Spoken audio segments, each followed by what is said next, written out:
Ya, selamat sejahtera pelajar. Kali ini kita bertemu dalam pelajaran ketiga untuk topik pengamiran at Maths Form 5, iaitu kamiran tentu. So, untuk kamiran tentu pelajar, di sana ada 5 syarat yang perlu diingatkan. Iaitu yang pertama sekali, bila had dia sama, nilai kamirannya sama dengan kosong. Kemudian yang kedua pula, apabila kita songsangkan had dia, kita kena keluarkan tanda negatif. Yang berikutnya, sekiranya ada pekali, koefisien di depan sesuatu fungsi, kita boleh keluarkan dulu pekalinya, pemalarnya, kemudian kita kamirkan fungsi tersebut.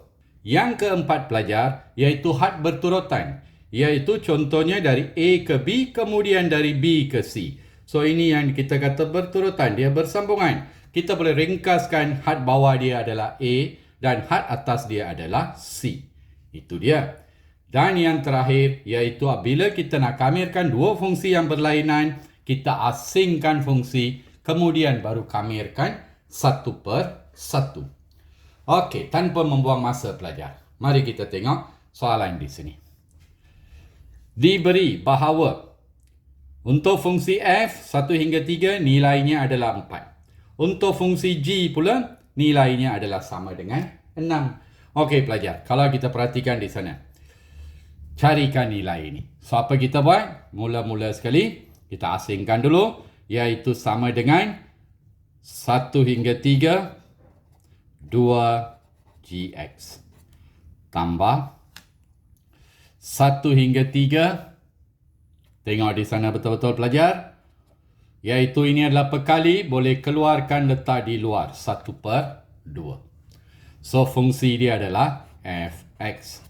Okey, sekarang lagi sekali pelajar. Boleh keluarkan pekali, patutnya kita buat tadi terus. Tidak apa. 1 hingga 3 gx. Yang ini sudah keluarkan pekali. 1 per 2, 1 hingga 3 fx. Sekarang, tengok maklumat yang diberikan di sana. So, ini sebenarnya pelajar sama dengan 2 didarab dengan fungsi gx di sana diberi nilai sebagai 6. So, gantikan saja dengan 6 tambah 1 per 2 fungsi fx di sana diberikan 4. Okey, just selesaikan pelajar. 2, 6, 12 tambah dengan 2 iaitu sama dengan 14. Boleh pelajar? Okey, bagus. Yang berikutnya pun serupa. Sekarang, apa kita buat mula-mula? So, bila kita tengok ini, kita tahu ini sebenarnya sama dengan, okey, saya tak mau kamirkan dulu. Okey, 1 per 1. Ini adalah 1 hingga 3. Fungsi ini adalah 3 per 2 fx. Ditolakkan dengan 1 hingga 3. Yang ini nilai dia 1 per 2. Boleh faham pelajar? Okey, baru sekarang. Ada pekali, kita keluarkan pekali. 3 per 2.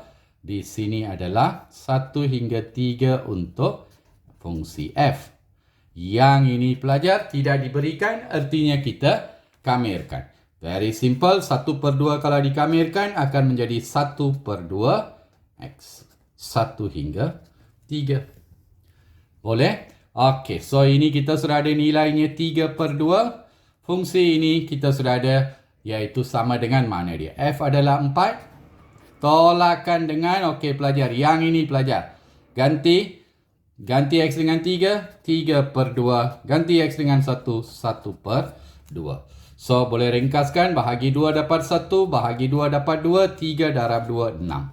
Di sini 3 tolak 1, 2. 2 per 2 sama dengan 1. So, memberikan jawapan 5. Very simple, isn't it? Okey, pelajar. Kita tengok bentuk yang ketiga. Yang ini. Dia sudah cari nilai K malar ini. Bila fungsi nilai ini adalah sama dengan 7. So, apa kita buat pelajar? Okey, kita asingkan dulu. So, ini sebenarnya 3 hingga 1 ke atas fungsi gx.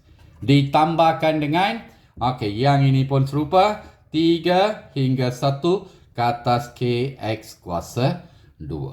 Sama dengan 7 pelajar. Boleh? Okey, pelajar sekarang, maklumat yang diberi adalah had dia untuk fungsi G ini dari 1 hingga 3. Apa kita buat? Kita songsangkan. Bila songsangkan saja, keluarkan tanda negatif. So 1 hingga 3 GX. Yang ini tak ada maklumat pelajar. Tak payah nak songsangkan. Kamerkan terus. So ini sebenarnya adalah sama dengan, kalau kita kamerkan, adalah sama dengan KX kuasa 3 per 3. Dari 3 hingga 1 sama dengan 7. Okey pelajar, yang ini kita sudah ada negatif. Untuk fungsi G, 6 tambah. Okey, ini kita selesaikan pelajar. Kalau 1 adalah K per 3. Tolak. Kalau 3 kuasa 3, 27. 27 bahagi dengan 3 adalah 9. So 9K sama dengan 7. Boleh pelajar? So ini sebenarnya, kalau kita bawa ke atas, sebenarnya negatif 6 ditambahkan dengan 1 tolak 27 negatif 26K. Negatif 26K per 3. Samakan dengan 7. Bawa ke kanan tambah. Negatif 26 per 3K adalah sama dengan 7 tambah 6, 13. Pecahan darab. Darab bawa ke kanan. Darab silang pelajar. Jadi negatif 3 per 26. Bahagi 13 dapat 1. Bahagi 13 dapat 2. So nilai K adalah negatif 3 per 2. Itu saja pelajar. Boleh faham? Ya, bagus. Baik pelajar. Kita lihat soalan seterusnya di sana. Diberi Y sama dengan, Y adalah sama dengan 2 tolak 3. 2 tolak 3X kuasa 5. Okey, tunjukkan dy dx. Ini pembezaan. So, ini adalah satu fungsi gubahan. So, dy dx. Dy dx adalah sama dengan, bawa ke depan 5. 2 tolak 3x kuasa 4. Bezakan dalam kurungan dan darab. So, negatif 3x bezakan dapat negatif 3. So, darabkan negatif 15.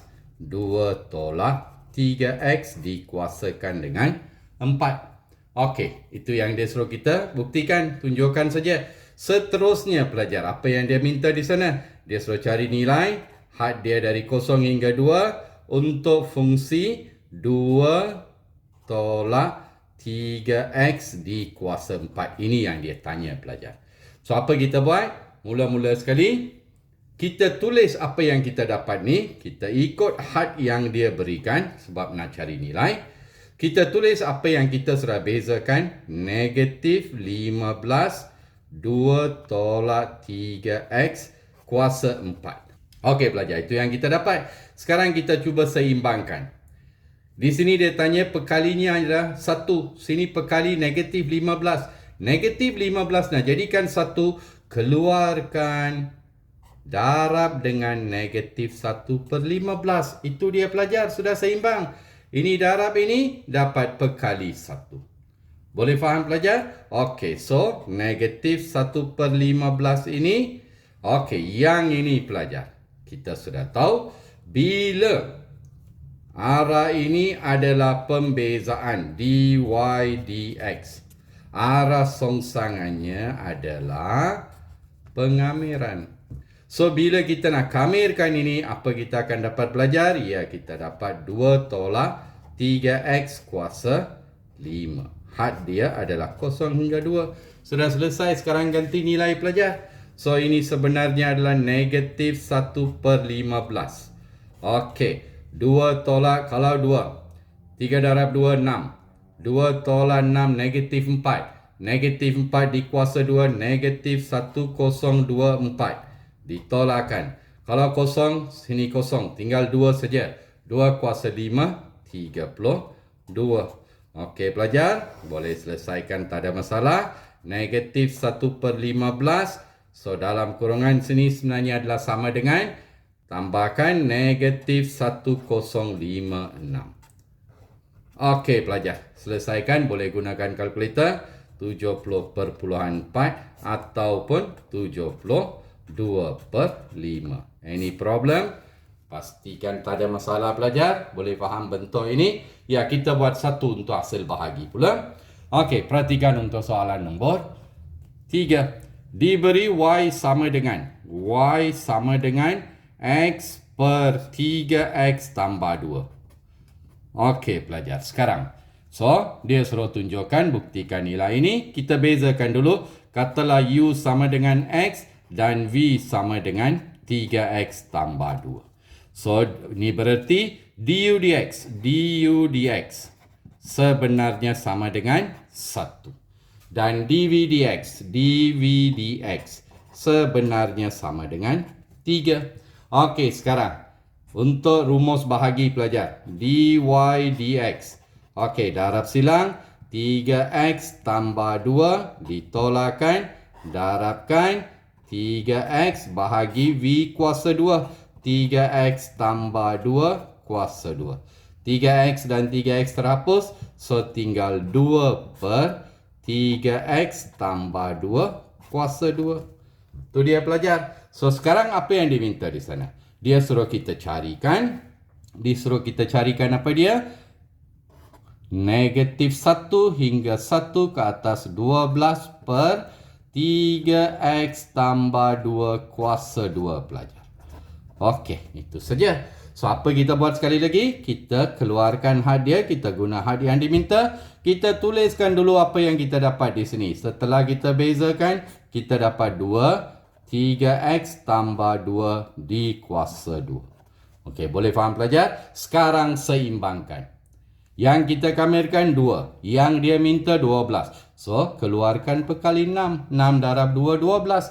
Itu saja pelajar. So, ini berarti 6. Yang ini kita yang bezakan. So, bila kita kamerkan, kita akan dapat sama dengan X per 3X tambah 2. Had dia negatif 1 hingga 1. Okey, selesaikan pelajar sekarang. Ganti sahaja. So, kalau 1 per 3 darab 1, 3. 1 per 5, tolak. Kalau negatif 1 per negatif 3 tambah 2, negatif 1. Itu saja pelajar. So, selesaikan yang dalam kurungan. Negatif positif. 1 per 5 tolak 1. 1 per 5 tolak 1. Iaitu sama dengan 6 negatif 4 per 5. So, sama dengan negatif 24 per 5. Iaitu boleh tukar guna kalkulator. Negatif 4.8. Itu saja pelajar. Ada masalah? Tak ada kan? Bagus. Okey pelajar. Cikgu berhenti di sini untuk pelajaran ketiga. Bye pelajar.